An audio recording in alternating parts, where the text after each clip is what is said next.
एक भुला दी गई डायरी, एक शीशा जो फुसफुसाता है, एक अतीत जो मरा नहीं वो उसका अपना है। हर रात 3:03 अनन्या एक बुरे सपने से जागती है।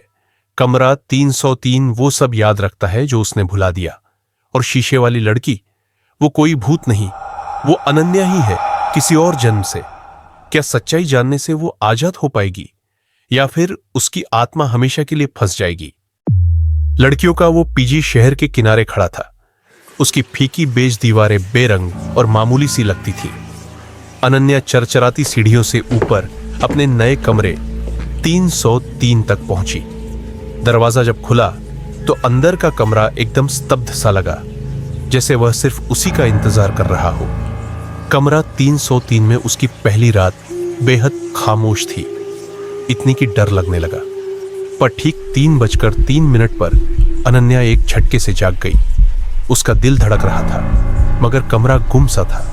फोन देखा, स्क्रीन पर चमकते नंबरों ने उसे घूरा। 303।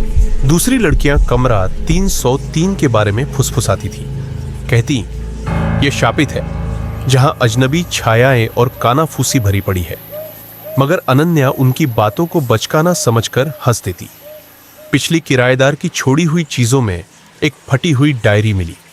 जब अनन्या ने उसके धुंधले निशानों पर पेंसिल घुमाई तो रहस्यमय संदेश उभरे। यह सिर्फ एक कमरा नहीं, यह याद रखता है। और एक चेतावनी, आधी रात के बाद शीशे में मत देखना।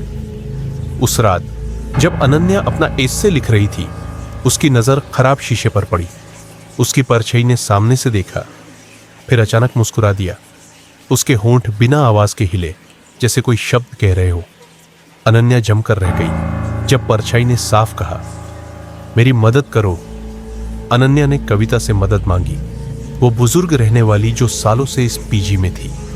कविता ने डरावने इतिहास की बात बताई। दशकों पहले जब यह बिल्डिंग बोर्डिंग स्कूल थी तो एक लड़की यहां गायब हो गई थी। उसका शव कभी नहीं मिला।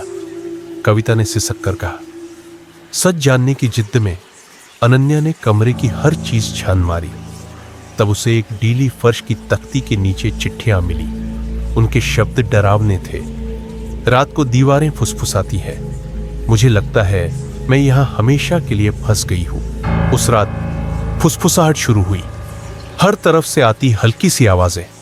अनन्या के ध्यान देते ही वे तेज हो गई, टूटे फूटे वाक्यों में जिन्हें सुनकर रोंगटे खड़े हो गए। उसने अंधेरे से जवाब मांगा तो सिर्फ एक शब्द गूंजा, याद करो। अनन्या ने कमरा 303 के भूत से भागने से इनकार कर दिया।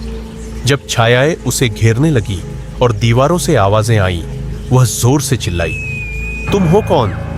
फुसफुसाहट रुकी और जवाब आया, याद करो। चिट्ठियों और डायरी के टुकड़ों ने कमरे का डरावना सच बयान किया। यह कोई अपनी चेतावनी छोड़ गया था। अनन्या समझ गई, वह सिर्फ इस कमरे में नहीं रह रही, वह इसकी कहानी का हिस्सा थी।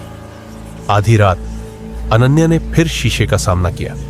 इस बार परछाई ने साफ आवाज में कहा, मेरी मदद करो।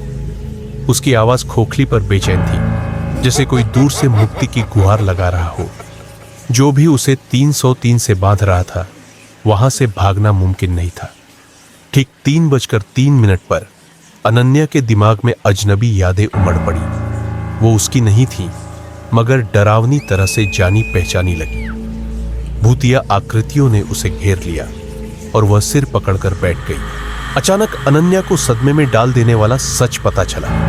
वह कमरा 303 की पहली किराएदार थी, जिसकी आत्मा दशकों से इस शापित जगह में फंसी हुई थी, अपने ही अतीत के अंधकार में जकड़ी हुई। अपने पापों को स्वीकार करके और खुद को माफ करते हुए अनन्या ने शाप तोड़ दिया। सालों बाद कमरे की बालकनी से सूरज की रोशनी भीतर आई। अंधेरा आखिरकार जा चुका था।